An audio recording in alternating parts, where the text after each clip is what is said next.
오늘 하루도 너무너무 수고 많으셨습니다. 인사하겠습니다. 한 번 더 인사할 때 이렇게 인사하겠습니다. 말씀이 기준입니다. 말씀이 기준임을 믿고 또 은혜로 살아가시기를 주님의 이름으로 축복합니다. 오늘 설교는 세 가지 이야기로 시작하려고 합니다. 첫 번째 이야기입니다. 한 교회에 어떤 집사님이 계십니다. 이분은 주일 예배는 물론이고 새벽 기도, 수요 예배, 금요 기도회까지 빠지지 않고 참석하시는 분이십니다. 교회 봉사도 굉장히 열심히 하십니다. 그런데 사람들의 평가는 서로 다릅니다. 어떤 성도는 그 집사님을 향해서 이렇게 말합니다. 정말 하나님을 사랑하는 믿음 좋은 분이시구나. 어떤 성도님은 조금 다르게 말합니다. 은퇴하고 시간이 많으니까 저렇게 할 수 있는 거지. 또 어떤 분은 이렇게 말합니다. 저분은 교회에서 인정받고 싶어 하는 것 같아. 또 어떤 분은 이렇게 말합니다. 남편이 아프다던데 그래서 더 간절하게 기도하러 나오는 것은 아닐까? 여러분, 같은 사람을 보는데 평가가 다릅니다. 두 번째 이야기입니다. 한 청년이 연봉 8천만 원을 받던 대기업을 퇴사하고 신학교에 진학을 했습니다. 이 소식을 들은 사람들의 반응은 제각각입니다. 부모님은 이렇게 말합니다. 안정된 직장을 왜 포기하니? 라면서 걱정을 합니다. 믿음 좋은 성도들은 이렇게 말합니다. 하나님의 부르심에 순종하는 귀한 결단을 하셨네요. 친구들은 이렇게 말합니다. 요즘 같은 시대에 너무 무모한 것 아니냐? 또 어떤 사람은 이렇게 말합니다. 직장 생활이 힘들어서 도망친 거 아니야? 라고 말을 합니다. 여러분, 이들은 같은 한 사람의 사건을 보면서 왜 다르게 해석을 할까요? 마지막 세 번째 이야기입니다. 토요일 저녁부터 주일 새벽까지 비가 많이 내렸습니다. 그런데 그 비를 바라보는 사람들의 마음은 모두 다릅니다. 농부는 가뭄 때문에 걱정했는데 하나님이 단비를 주셨구나 라고 말을 합니다. 우산가게 사장님은 내일 장사가 잘 되겠네 라고 말을 하고요. 결혼식을 준비하던 신랑 신부는 속이 타들어갑니다. 또 운동회를 준비하던 학교 선생님은 행사를 취소할까 걱정하기도 합니다. 꼬맹이들은 내일 축구 못하겠네 라고 말을 하기도 하지요. 여러분, 비는 똑같이 내렸습니다. 그러나 누구는 축복이라고 생각하고 누구는 문제라고 생각합니다. 여러분, 왜 그렇게 생각할까요? 하나하나의 이야기의 공통점을 우리는 발견할 수가 있습니다. 이 이야기를 정리하면 무엇을 지금 말하고 있는 것입니까? 같은 사람을 보고도 평가가 다를 수 있고, 같은 사건을 보고도 해석이 다를 수 있고, 그리고 같은 상황에 따라서도 사람들의 판단과 다르게 보일 수 있음을 지금 이야기 속에서 우리는 확인할 수가 있습니다. 여러분, 같은 것을 보는데 왜 계속 다른 평가가 이어지게 되는 것일까요? 그 이유는 모든 사람은 자신의 경험, 형편, 가치관, 욕심, 믿음의 수준에 따라서 사람과 사건과 상황을 해석하면서 판단하기 때문에 그렇습니다.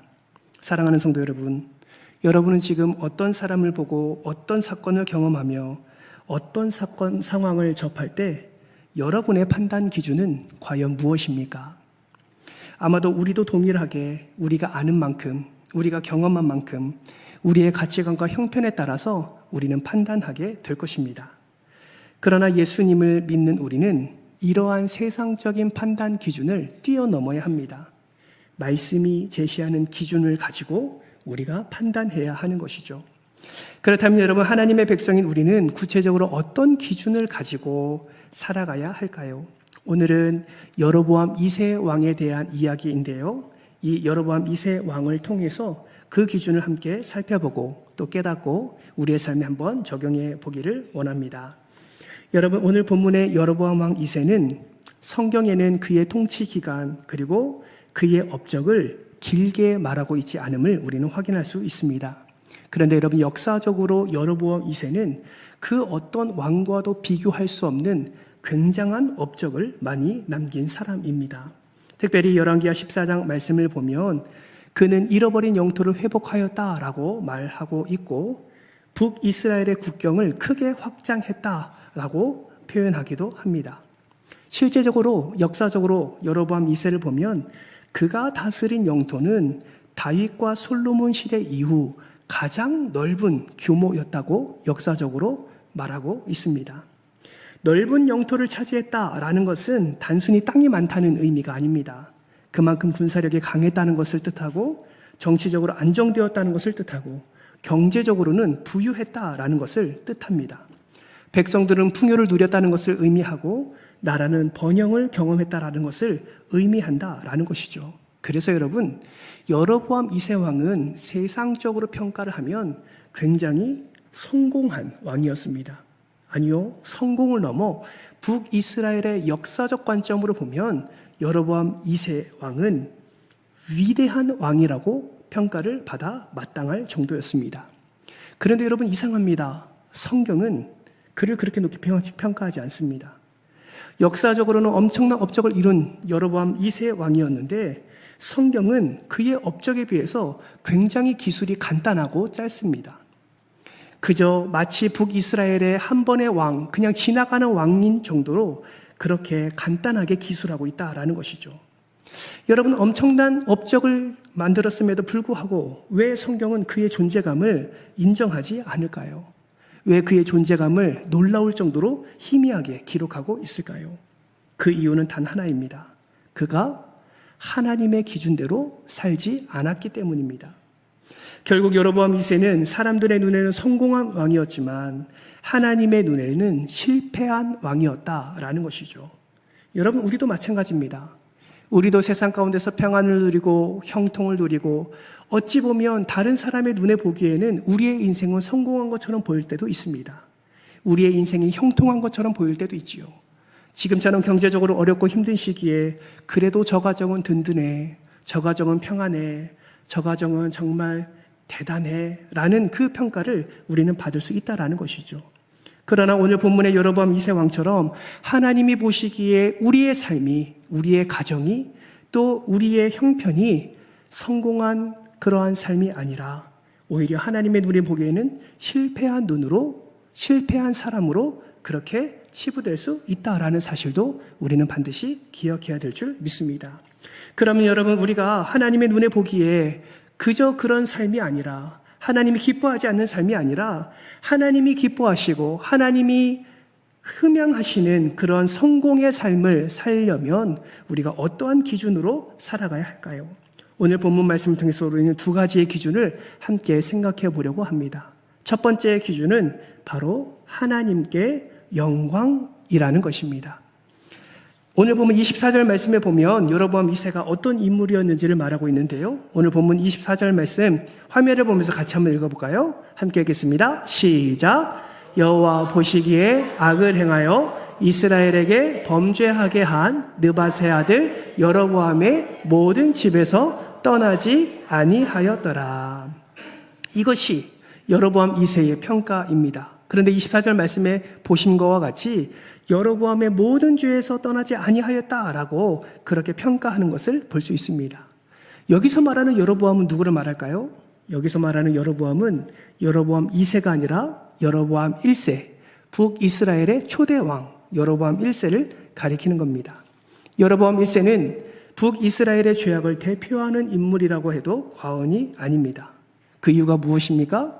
하나님을 떠나서 우상을 만들고 우상을 숭배하도록 북이스라엘을 그렇게 우상 숭배의 길로 인도한 장본인이기 때문에 그렇습니다.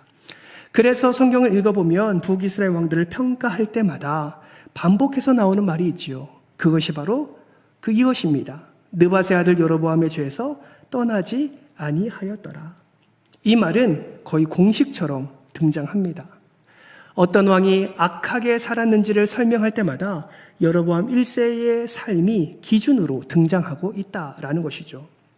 그만큼 여로보암 1세가 남긴 죄의 영향력은 굉장했습니다. 그는 단순히 자신만 죄를 지은 것이 아니라 온 나라를 죄 가운데 빠뜨렸기 때문에 그렇습니다. 그렇다면 그 여로보암 1세가 어떤 죄를 범했을까요? 두 가지로 요약할 수 있어요. 첫 번째는 무엇이냐면 금송아지와 산당을 만들었습니다. 금송아지를 만들었다는 것은 하나님의 거룩성을 훼손시키고 하나님의 이름을 더럽히는 모욕적인 의미가 담겨져 있다라는 것입니다. 하나님을 사랑했기에 금송아지랑 그렇게 거룩성을 훼손하는 산당을 만든 것이 아닙니다. 개인적인 이유 때문에, 개인의 유익 때문에 이러한 우상을 만들었고 이러한 우상을 숭배하도록 북이스라엘 백성들을 그렇게 인도했다라는 것입니다. 안타까운 것은 여로보암 1세 때 세웠던 이 산당과 이 금송아지는 계속해서 후대에 이어서 그렇게 우상 숭배로 이어져 왔고 오늘 우리가 살펴보는 여로보암 2세 왕에게까지 이어지게 된 것을 우리는 확인할 수 있습니다. 이것을 호세아 8장 14절 말씀은 이렇게 말씀합니다. 화면을 통해서 같이 한번 읽어볼까요? 함께 읽겠습니다. 시작. 이스라엘은 자기를 지으신 이를 잊어버리고 왕궁들을 세웠으며, 여기서 말하는 이스라엘은 북이스라엘을 말합니다. 자기를 지으신 누구를 잊었다고요? 자기를 지으신 이, 곧 여호와 하나님을 잊어버리고 무엇을 세웠습니까? 왕궁을 세웠다. 이것은 무엇을 의미합니까? 자신의 유익함, 자신의 드러내고자 하는 그 어떠함을 위해서 하나님이 아니라 자신을 드러내는 삶을 살았다라는 것을 우리는 확인할 수가 있는 것입니다. 여로보암 2세도 자신을 창조하신 하나님을 망각하는 그런 죄를 범하게 됩니다. 그리고 그러한 죄 가운데 끊임없이 죄악 가운데 살아가는 사람이 되어버렸다라는 것이죠. 하나님께만 영광 올려야 되는 사람, 그것이 바로 이스라엘 백성들인데 그 이스라엘 백성들은 하나님을 잊어버리는 죄를 범하게 되었고 그것으로 말미암아 오히려 자신의 유익을 추구하는 그런 죄 가운데 나아가게 되었다라는 것입니다. 하나님을 선택하지 않은 삶을 살았습니다. 우상을 선택하는 삶을 살았습니다. 하나님을 알았습니다. 그러나 아는 것에만 그쳤습니다. 더 다른 것을 기뻐하고 좋아했던 삶을 북이스라엘이 살았던 것입니다. 하나님을 선택하는 것에 대해서 토미 테니라는 사람은 이런 말을 했는데요. 우리 화면을 보면서 같이 한번 읽어볼까요? 함께 읽겠습니다. 시작. 하나님을 놓으면서까지 움켜쥘 가치가 있는 것은 아무것도 없다. 하나님을 놓으면서까지 움켜쥘 가치가 있는 것은 아무것도 없다. 사랑하는 성도 여러분, 여러분은 어떠신가요? 하나님을 놓으면까지 움켜쥐고 있는 그 여러분이 생각하는 가치 있는 것이 여러분 무엇입니까? 지금 여러분 머릿속에 딱 떠오르고 있는 그 대상이 있습니까? 그 물건이 있습니까? 하나님을 위한 것이 아니라 나를 위해서 이것만큼은 포기할 수 없습니다 라고 하는 것이 있다면 여러분 그러한 마음은 하나님이 기뻐하지 않는다라는 것을 반드시 깨달으시기를 바랍니다. 그 대상이 아무리 좋은 것이라 할지라도 하나님을 위해서라면 여러분 손을 펴셔야 합니다. 그것을 내려놓을 수 있어야 합니다.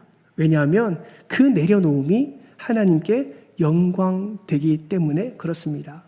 사랑하는 성도 여러분, 하나님께만 영광 돌리는 것, 이것이 참된 믿음의 기준임을 여러분 기억하시기를 바랍니다.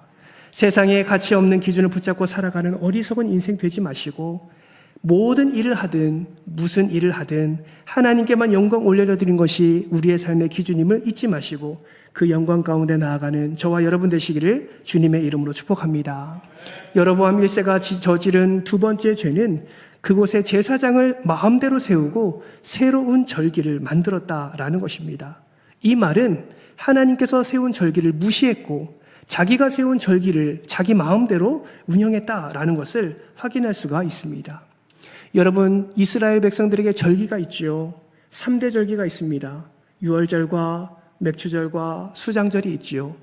지금도 이 3대 절기는 어디에 있든지 모든 이스라엘 남자들은 다 예루살렘에 모여서 하나님 앞에 나아갔습니다.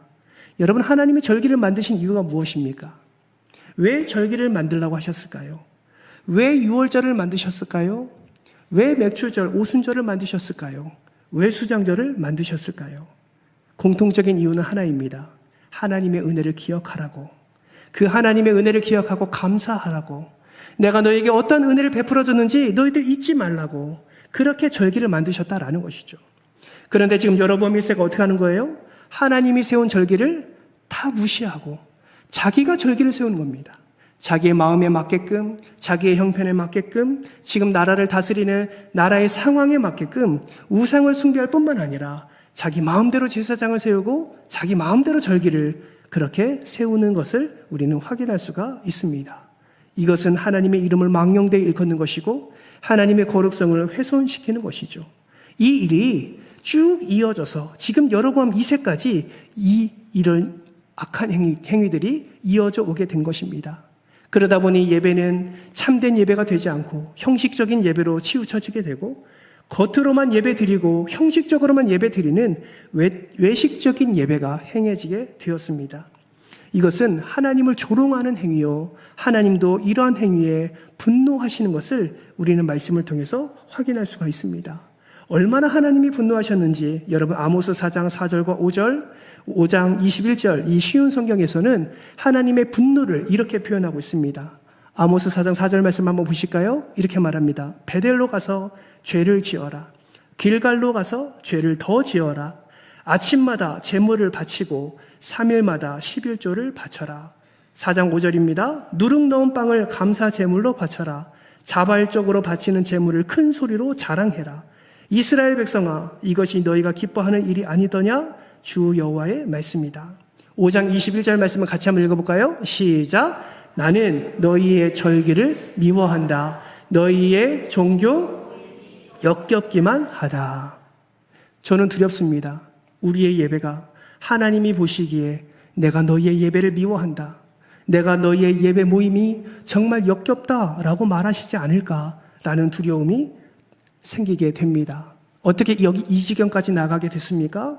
절기를 다 무너뜨리고 자기의 욕심과 자기의 유익을 따라 절기를 세우고 제사장을 세우고 예배를 형식화하고 그러한 죄 가운데 너무 익숙해지다 보니 이러한 하나님이 예배를 역겹게 생각하시는 일까지 나아가게 된 것입니다. 사랑하는 성도 여러분, 이게 여로보암 1세 때부터 이어져 온 그 안타까운 죄의 상황이다라는 것을 우리는 확인할 수가 있습니다. 이 말은 무엇을 의미합니까? 그들의 삶에 하나님의 기준이 없었다라는 것이죠. 하나님께만 영광 올려드려야 할 기준이 그들의 삶 가운데 없었다라는 것입니다. 하나님께 영광 돌리는 것이 아니라 오히려 자신의 영광을 위해서 살아갔다라는 것이죠. 그래서 하나님의 기준을 무너뜨리고 오히려 자신의 영광을 위한 새로운 기준을 세워서 그렇게 자신의 기쁨과 만족을 위해 살아가게 되었다라는 것입니다. 사랑하는 성도 여러분, 저와 여러분은 어떠십니까? 혹여나 저와 여러분도 지금 외식적인 예배로 나아가고 있지는 않습니까? 외식적인 예배가 뭐예요? 하나님 앞에 참된 마음이 아니라 거짓된 심정으로 나와 있는 것을 의미하는 것이죠. 다른 사람의 눈에 보기 좋게 좋아 보이게 나타내는 행위가 바로 외식적인 행동이지요. 바리새인들을 보세요. 그들은 큰 소리로 기도합니다. 거리에 나가서 큰 소리로 두 손을 들고 모든 사람이 지켜보도록 그렇게 기도를 합니다. 여러분, 바리새인들이 옷을 찢지요. 옷은 그 당시에 신분을 의미합니다. 옷을 찢는다는 것은 신분을 다 포기하고 하나님께 나아가는 참된 의미가 있는데 바리새인들은 옷을 왜 찢었습니까? 그 찢는 소리를 통하여 사람들이 자신을 주목하게 하고 그러한 주목하게 함을 통하여서 자신을 더 드러내려는 그런 외식적인 모습이 더 컸다라는 것을 우리는 잘 알고 있습니다. 구약시대 때도 마찬가지입니다. 여로보암 2세 때 이런 외식적인 예배를 통하여서 자신을 더 드러내었고 오직 하나님은 더 무너뜨리는 안타까운 일들이 일어나게 되었습니다. 사랑하는 성도 여러분, 저와 여러분의 예배를 한번 점검해 보시기를 바랍니다. 하나님께만 영광 올려드리는 이 하나님의 기준을 가지고 지금 이 자리에 나와 있는지, 오늘 하루 하나님께만 영광 올려드리는 그 기준을 가지고 내가 살아갔는지 여러분 한번 점검해 보시기를 바랍니다. 혹여나 오늘의 삶 속에서도, 혹여나 지금 예배드리고 있는 이 상황 속에서도 우리의 예배드림의 목적과 기준이 하나님께 영광이 아니라면 여러분 다시 한번 우리의 마음을 정돈하고 우리의 삶을 정돈하고 진정 하나님이 기뻐하시는 하나님께만 영광 올려드리는 진정한 예배를 드려야 될 줄 믿습니다. 왜 그래야 됩니까? 그것이 우리가 살 길이기 때문입니다. 우리의 삶을 하나님의 영광을 위해서 살아가는 것, 그것이야말로 우리가 진정 살아갈 수 있는 유일한 길이기 때문에 그렇습니다. 우리의 삶을 보면서 역겹도다 말씀하시는 하나님이 아니라 하나님의 영광을 위하여서 살아가는 우리의 삶을 보면서 착하고 충성된 종아 말씀하시는 그런 하나님이 인정하시는 삶을 살아가는 저와 여러분 되시기를 주님의 이름으로 축복합니다. 두 번째, 우리가 붙잡아야 될 기준, 그것이 무엇이냐면 바로 하나님께 순종입니다. 여러분, 여로보암 2세는 엄청난 영토를 회복한 왕이었습니다. 오늘 보면 25절 말씀을 보면 어디서부터 어디까지 확장되어 있다고 말하고 있습니까? 25절 말씀을 보시면 하맛 어귀에서부터 어디까지요? 아라바 바다까지라고 영토의 확장의 영역을 분명하게 말씀하고 있습니다. 하맛 어귀는 북이스라엘의 최북단을 말하는 것이고요. 아라바 바다는 아래쪽 예루살렘 위쪽에 있는 사해의 위치까지를 말합니다. 그 안에서의 영토 확장이 여로보암 2세를 통해서 하나님께서 이루게 하셨다라고 성경은 분명하게 말씀하고 있습니다. 그만큼 경제적인 번영을 누렸습니다. 이것은 여로보암 2세의 지혜와 힘에 의해서가 아니라 하나님께서 그렇게 허락해 주셨기 때문에 25절 말씀을 보면 선지자 요나를 통해서 그 영토 확장을 허락해 주셨기 때문에 그가 영토를 회복하게 되고 경제적 번영을 누리게 되고 그렇게 군사적인 강함의 은혜를 그가 누리게 되었다라는 것입니다. 영토 확장의 은혜의 주체가 바로 하나님이라는 것을 분명히 말씀하고 있는 것이죠. 그렇다면 여기서 한번 생각해 봅시다. 앞서 우리는 여로보암 2세 왕이 하나님이 기뻐하시는 삶을 살지 않았다고 말했습니다. 그래서 역사적으로는 굉장히 큰 업적을 이룬 왕임에도 불구하고 성경은 여로보암 2세를 그렇게 위대한 왕으로 묘사하지 않았다고 말씀을 드렸습니다. 여전히 여로보암 1세 때부터 이어졌던 음란한 우상숭배, 여전히 산당 앞에 머리를 조아리는 그 우상숭배가 여전히 진행되고 있다고 말씀드렸어요. 그러면 왜 하나님은 이 음란하고 우상을 숭배하는 이 북이스라엘, 이 여로보암 2세를 통해서 왜 영토 확장의 은혜를 허락해 주셨을까요? 음란하면, 우상 숭배하면 역겨운 예배를 드리고 있는 그런 자들을 하나님께서 더욱더 진노하시고 징벌하시고 그렇게 책망하시면 그것이 옳을 텐데 왜 하나님은 이런 음란과 우상 숭배에 빠져 있는 여로보암 2세를 통해서 이스라엘 영토 확장을 이루게 하셨을까요? 그 이유를 오늘 보면 26절은 이렇게 말씀합니다. 우리 화면을 보면서 같이 한번 읽어볼까요? 시작. 이는 여호와께서 이스라엘의 고난이 심하여 매인자도 없고 노인자도 없고 이스라엘을 도울 자도 없음을 보셨고. 누가 보셨고? 여호와께서. 무엇을요? 이스라엘의 고난을 보셨다라는 거예요. 이스라엘의 고통을 보셨다는 거예요. 아무도 이러한 고통 가운데 도와줄 자가 없음을 여호와께서 보셨다라고 말씀하셨습니다. 여호와의 마음 가운데 무엇이 있었습니까? 긍휼이 있었습니다. 그들이 스스로 해결하지 못할 것을 너무나 잘 알기에 여호와 하나님께서 그들을 긍휼히 여기셨습니다. 하나님이 기억하신 것이죠. 옛날 이스라엘 조상들에게 하셨던, 그들과 함께 하시면서 그들에게 은혜를 베풀어 주셨던, 또 그들과 맺었던 그 언약을 하나님이 기억하시고 다시 한번 긍휼의 마음으로 이스라엘 백성들을 사랑하신 것입니다. 그것이 영토의 회복을 통하여, 경제적 번영을 통하여 그렇게 하나님의 사랑을 나타내 주셨다라는 것입니다. 그런데 이스라엘 백성들은 그 사랑을 어떻게 받아들입니까? 내가 잘해서.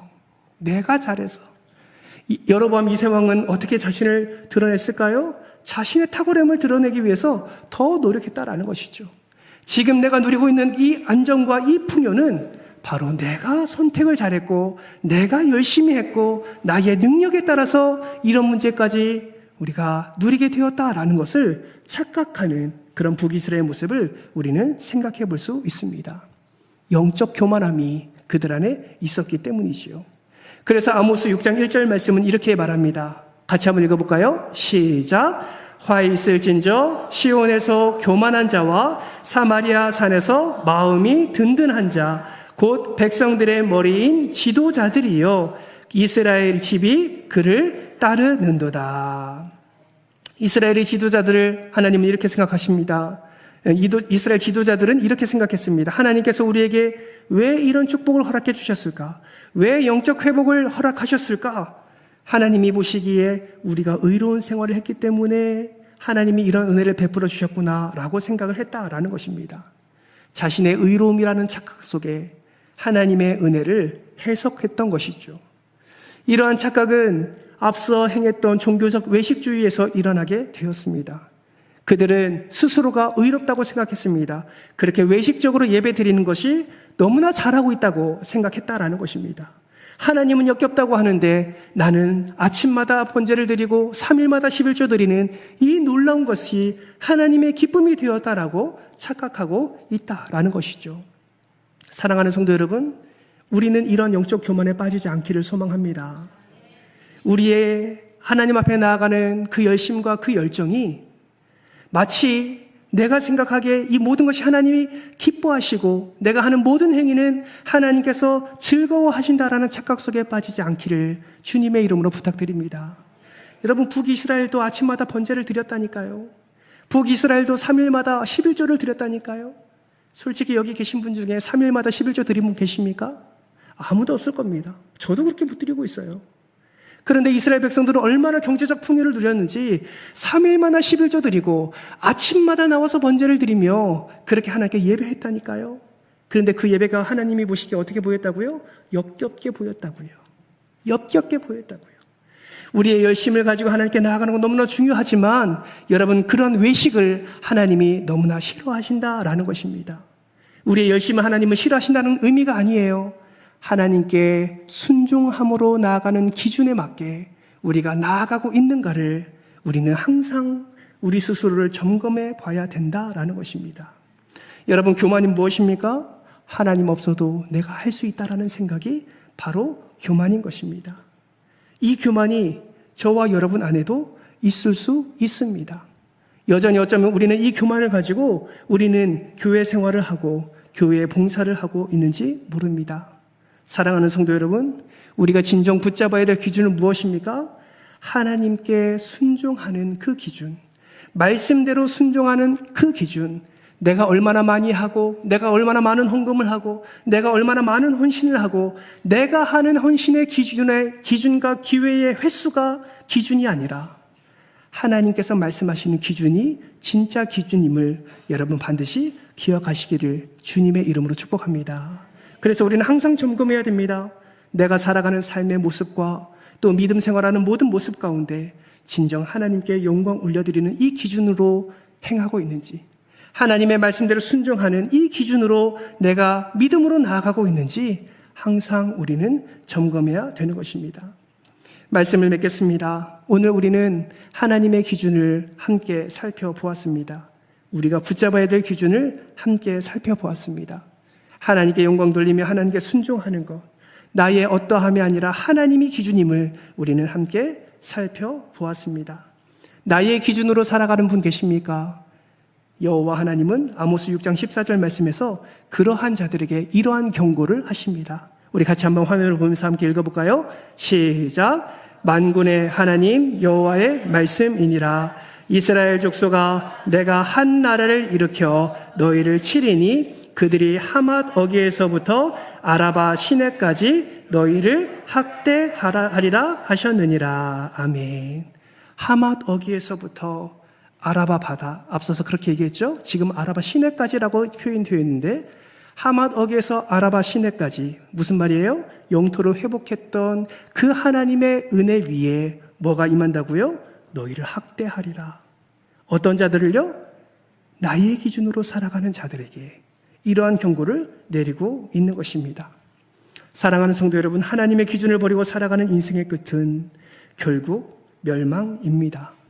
저는 여기 계신 단 한 분의 사람도, 단 한 분의 성도들도 하나님의 기준을 버리고 멸망의 인생을 경험하는 자가 없기를 정말 주님의 이름으로 소망합니다. 이 말씀 가운데 저도 예외될 수 없겠죠. 여기 계신 장로님들, 권사님들 예외될 수 없겠죠. 단 한 사람도 하나님의 기준 없이 살아가는 자, 나의 기준으로 살아가는 자는 이 경고의 메시지를 달게 받아야 될 줄 믿습니다. 이러한 경고의 메시지가 우리의 삶에 일어나지 아니하도록 우리는 더욱더 하나님께 영광을, 그리고 하나님께 순종이라는 기준을 가지고 우리는 매일매일의 삶을 통하여서 하나님 안에서 그 기쁨을 누리며 살아가야 될 줄 믿습니다.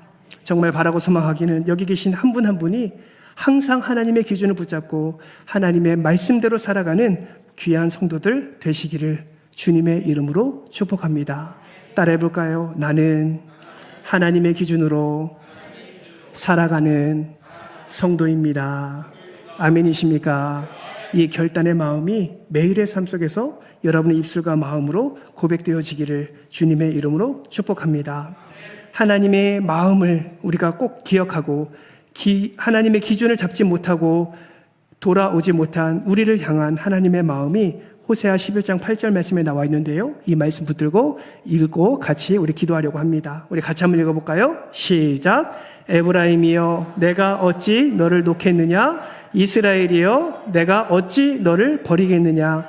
내가 어찌 너를 아드마같이 놓겠느냐? 어찌 너를 스보임같이 두겠느냐? 내 마음이 내 속에서 돌이키어 나의 긍휼이 온전히 불붙듯 하도다. 지금도 여러분을 붙드시는, 지금도 여러분을 놓지 않으시려고 노력하시는 그 하나님의 은혜를 더욱더 바라보시면서 남은 한 주간 동안 하나님의 기준으로 풍성한 은혜를 누리며 살아가는 여러분 되시기를 주님의 이름으로 축원합니다.